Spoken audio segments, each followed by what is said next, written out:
Kung sanay kang matulog ng late, pipilitin mong 9 or 10 na tulog ka na. Isa-sacrifice mo na yung gadget mo, television mo. Dahil ayaw mong malugi ka.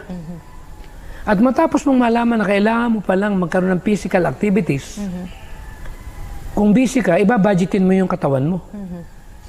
Dahil ito isang uri ng requirements para sa kalusugan mo. Dahil di ba merong law of disuse? Na if you don't use it, you lose it. That's the way it is. There's no such na expectan mo na okay yung intact yung buto mo, muscle mo and everything, yung brain mo. Kung walang tinatawag na aktibidad na dinesign para sa'yo, na itong exercise, kung pag-aaralan natin, ito talaga yung tinatawag na nagbibigay ng pang-boost ng immune system at para ma-oxygenate ang brain at gumanda yung heart natin. At lahat ng entire system natin, dinesign niyan for activities. Kaya nung nabasa ko yung exercise na yan,